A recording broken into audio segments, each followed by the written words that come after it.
I can't hear you. If I knew you were coming, I'd have hired a band. In the band, in the lane. If I knew you were coming, I'd have hired a band. How to do. The Dimoch Street Preschool is one of 3 preschools in the state of Massachusetts for children between 3 and 6 years old, serving handicapped and able-bodied children in the same program. We have waiting lists at all of the schools because there are no other services that accept children with multiple handicaps or even minimal handicaps. In the land, if I knew you were coming, I'd have hired a band. How to do. Well, I don't know where you came from, and I don't know where you've been. On the red down America, like a cherry pick powder, and dig right in. If I knew you were coming, I'd bake the cake. Bake the cake. If I knew you were coming, I'd bake the cake. How to do. If I knew you were coming, I'd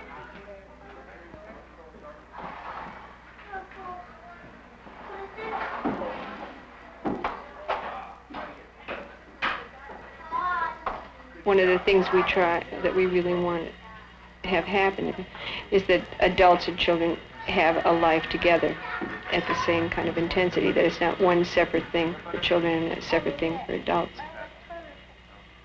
That and the relationship that we have with each other and the relationship that the children have with each other is part of the healing process for the children, whether it's their physical handicaps, their emotional handicaps, or our emotional handicaps, that we're all growing together at the same time and helping one another in that process. You want some applesauce? You want some more water? Watch. Yes, sir. When we turn the page, they'll be outside. See, she's putting on her hat, and they're getting ready to go for a walk. See, they're outside. Yeah, see, they're out in the, that's the house, and they're out in the woods now, taking a walk. While they were walking, the little girl, her father's at home. Never hear lying.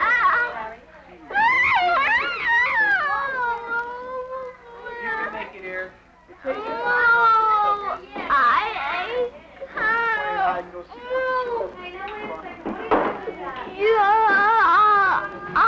Skip double 100 times without missing. You could high jump. One day, Miles scared the cat so bad that the cat ran up the tree and good job, Eric. One that could the little bear's fault. That's the little bear's fault. Now, well, she lived someplace else, but she came to, she was taking a walk. She looked into the house to see if someone was home. She's going in now. That's not her house. The bear's house. Yeah. But she's going into the bear's house. But the bears are not home. They're out taking a walk. So let's see what happens when she goes inside the bear's house. She goes inside, and she sees on the table the porridge. So she sat down by the table and started to help herself to eating the porridge. And she eats it all.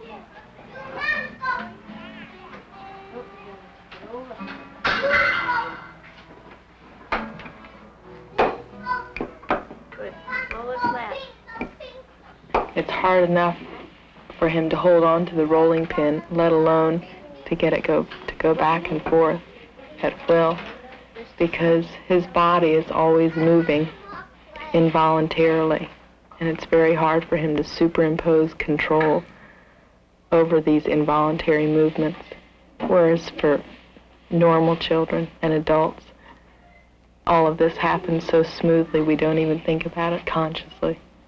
All of these fast messages sent up and down. You want the cookie cutter? Yeah. That's right, that's a sharp edge. Put it, or you want the... A birthday cake. Squish it in, then pull the clay around it away. Pull this away. You don't know how to? Very good. Now poke it out with your finger. Use two hands here. Use both hands.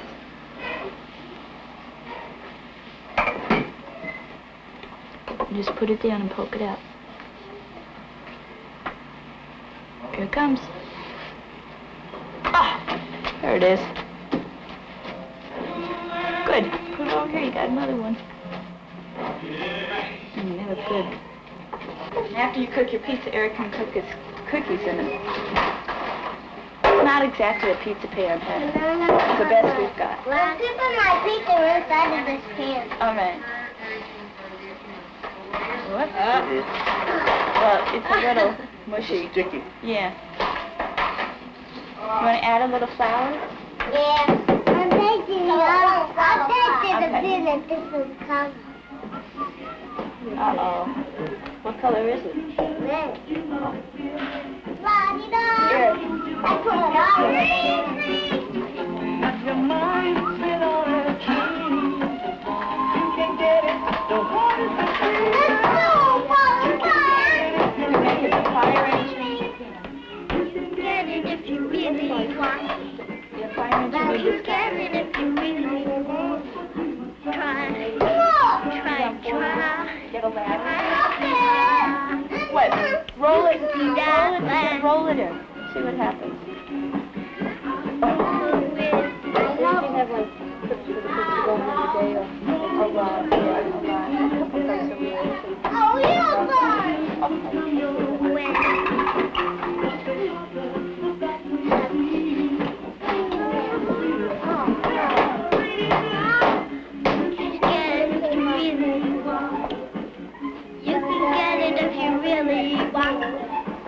You can get it if you really want. Try it. You can see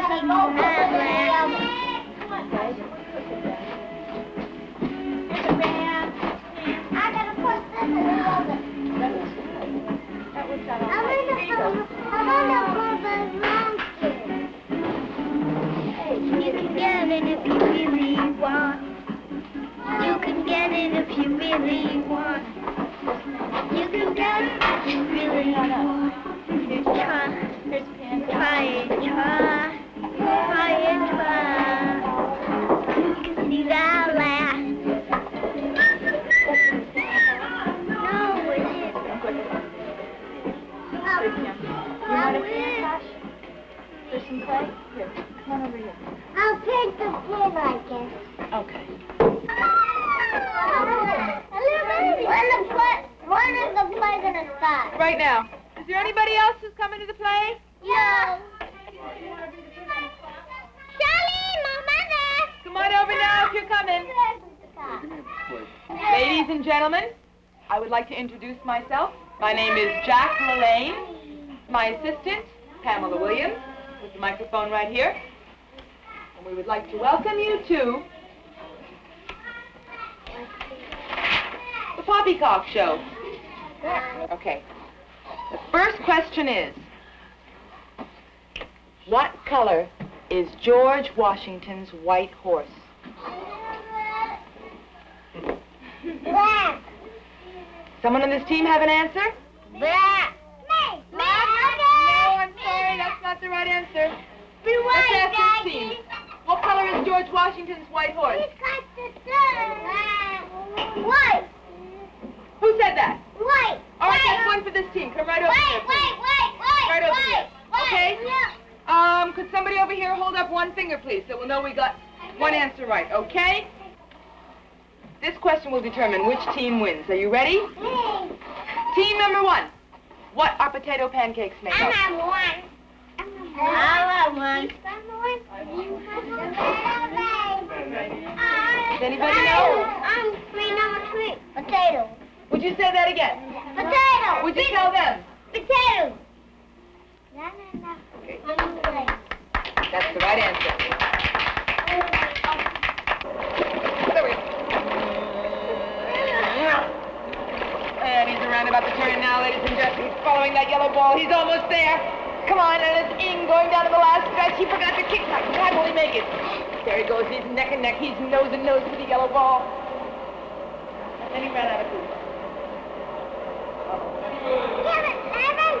Come on! Get it, Larry, the crowd cheers. Come on! Come on, Larry, let's go. And once again, he's off in action, he's after it. He's almost got his hands on it now. He's got it.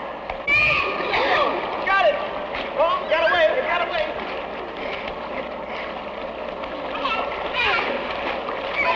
We got it again. Larry's coming over. He's coming to get the ball. And Kim lets it go with a thump.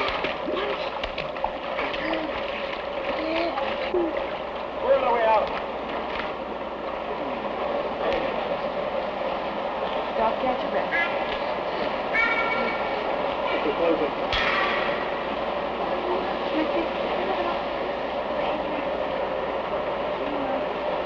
Okay, Larry. Okay, let's go. These all our time? Yeah.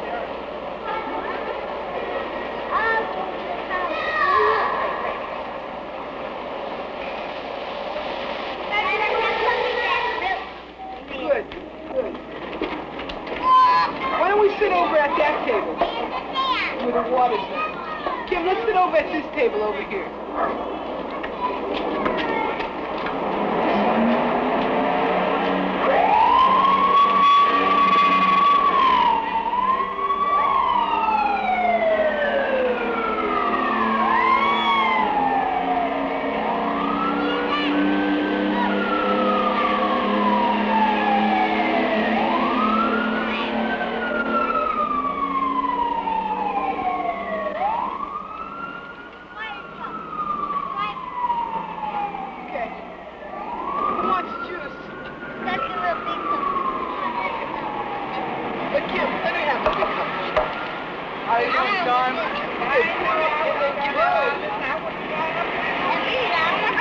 Okay, Kim. Sharice, you want some milk?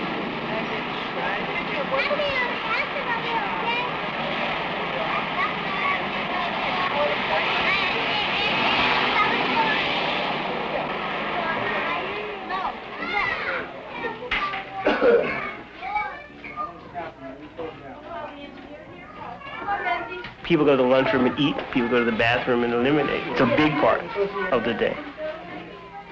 That's where the kids find out about each other, and it's the place where they're most likely to be humiliated when they're older.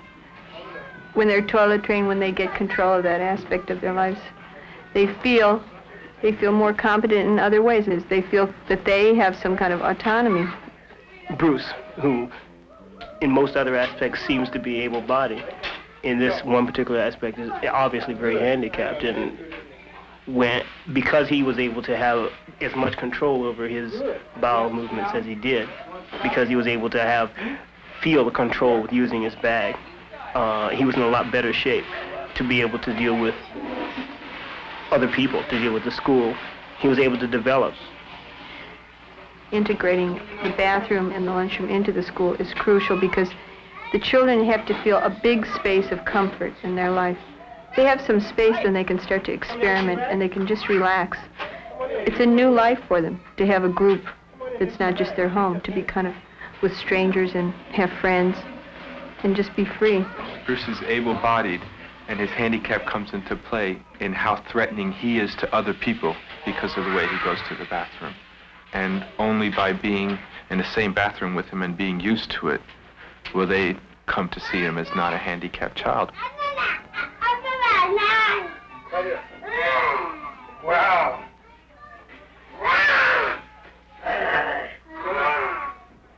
Rita? Yes. All right. She's getting this one. It'll come around. Just takes a minute.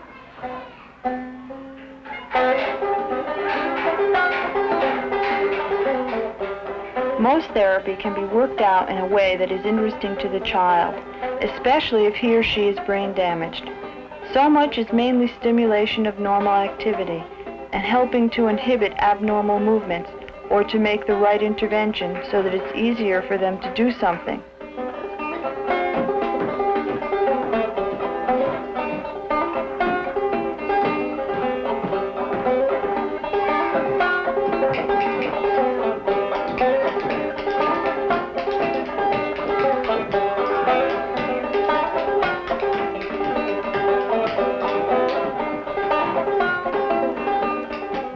has to be made so that they desire to do it, or you're going to fail.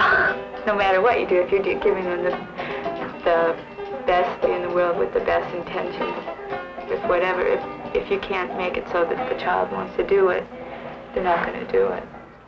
Is this a goldfish? A goldfish. Didn't I say it right? It's not a goldfish? No, you read it wrong. All right, you got the right answer. You get to choose a card, Kim. Just one. Green. Oh, what kind of face did you get? I got A funny face. Show us. Let's see the funny face. Do it again. Make a funny face. Oh. No, you have to move to the funny face. Which one is yours? Green, right. Where's the first funny face? The first one. There it is. The first funny face. Okay. Good. Okay. Now it's Jerry's turn. Is this a kangaroo, Jerry? right.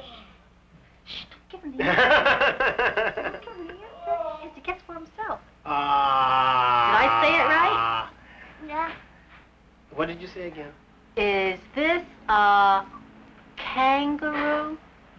I think that's a kangaroo. Yes, that's a kangaroo. Right? You said it right. Yes, it's a kangaroo. Okay. I can tell it's a kangaroo because she smiled. Don't give it away to him next time. Let him. Bye. Bye, alligator. See you later, alligator. See you later, Elevator. She's really gotten a lot better at balancing the blocks and stuff. She's really that's good, but she had.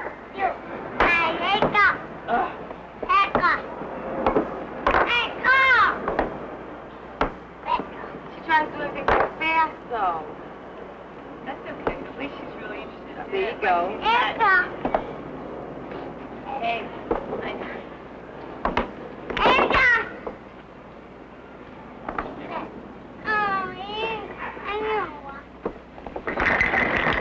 Well, I wish they would give Dimoch Street money so they could go to higher grades. I really do. And just the teachers there, I don't even have the patience they have. Because when I went there for a day one time, you know, and spent part of the afternoon, no, I mean, because the kids make noise and stuff, it never upsets them. You know, if the child has a problem, they talk with them. But the special attention they're paid is showing them how to do something because it's a little bit more difficult. So they take out the time to show them how to do this something. Now that's what you call a teacher. Right? Mm-hmm. Kim is a 6-year-old girl spending her second year at the Dimoch Street Preschool. Kim has always been a very charming and cooperative child and has made a good adjustment at school, developing good relationships with children and adults. Physically, Kim has a spastic quadriplegia type of CP. She wears short leg braces and manages quite well with them. She can climb stairs by herself as she holds onto the banister, walk up slight hills outside, ride a tricycle, play ball, and dance by herself. Kim's most severe problem is her seizures. She has taken medication to control them, but she must be observed in the classroom to make sure that she doesn't fade out, that is, get drowsy and tend to lose contact with her surroundings. It helps at these times to have her eat something and to rest for a short while. These periods may be caused more by her medicine than the seizures, and this may be why food helps to avert them, but in any case, Kim should be able to snack on milk or fruit or crackers at any time. In the classroom, Kim is very active and inquisitive. She uses most of the materials and is capable of initiating an activity by herself and working on it for quite a long time. Kim works best in a small group of 2 or 3, where her speech is not such an impediment and where direct communication with a teacher is easiest. During snack and lunchtime, Kim is always very helpful. She has been very persistent and gotten very good at cutting up and peeling fruit and vegetables using a sharp knife very safely. She helps in washing the dishes, setting the table, cooking, and even in turning the pancakes on a hot grill. Most importantly for her physical progress, Kim enjoys taking walks, playing ball, running, using the swings, climbing on the slide, and as mentioned earlier, dancing. Kim has especially benefited from our swim program, and we hope she will be able to continue swimming. She loves the water and shows no fear of it to the point of jumping in off the side of the pool. Kim's relations with the other children is good. She is very helpful with the Dimoch Street, I think it was in May, they gave the kids the evaluation test, right? So that they could have it in time so that when school time came, or by the end of June, we know where our kids would be going, or if they could go to public school, or if they could. So we wouldn't have to wait until September, then there's no school for them to go to. If Kim is to continue to improve, it is important that she be in a class with able-bodied children, where she get the chance to go out and walk frequently, to play ball, ride a tricycle, run, or go swimming regularly. Because of her seizures, this class must be open enough to give her the freedom of schedule she'll need, and small enough to give her enough individual attention to progress normally. They evaluated the kids and all this, and it must have been maybe 3 weeks before school. I got the letter saying Kim was accepted at Troy. They have 2 teachers, plus an aide. The aide is for Kim and Bruce. I think it's Bruce that's in her class. And like when Kim needs help, see, there's always one teacher on the floor, and the other teacher can always sit with Kim if she's having trouble with something like they did the first day I was there. When she sat with her and showed her how to do something. That's what the aide's there for. You know, like go to the bathroom and all that stuff. There's like a 1st and 2nd grade together. And then like, it's made funny. It's an open classroom, and then they have these pods where the kids can go to study separately. And it's like, it's right in the middle, and the rooms are like around it. And then they have the speech therapist that works with Kim. I think it's twice a week. I usually send Kim with a banana and some cookies, you know, or, you know, the cereal she likes in a baggie or something. And they let her eat during the day. And they explained to the other kids the reason why Kim had to eat during the day, so the kids wouldn't feel that, you know, she was getting special treatment. You know, they explained that Kim had to eat because of the medication she was on. The first day they looked at her, you know, they'd ask me, you know, why does she have braces? And I didn't go into explaining she has cerebral palsy because they're too little to really understand. So, you know, I just told them, you know, she wears the braces because she has trouble, like, with her legs. But it seems like after I say that to them, it's nothing. They treat her just like they would any other kid, except they'll give her more attention. They'll spoil her a little more. Where these kids are seeing it now, how am I trying to put it? More or less, as they're getting older, they'll know that life isn't all peaches and cream. You know, things do happen, even though you don't want them to happen, they happen anyway. This way here, like where they do see Kim and stuff, they know there are people like this, you know, and it can happen. I was never really worried about the kids. I was worried a little about the kids' reaction, but I was more worried about the teacher's reaction. Because if the teacher was okay, she could sit down and talk to these kids that are in her classroom and explain to them about Kim, then there would not be a problem. But if the teacher acted nasty, or the teacher didn't know how to react to Kim, how are the kids going to know how to react? So it really starts from the teacher. It depends on the teacher's attitude, how the kid's attitude is.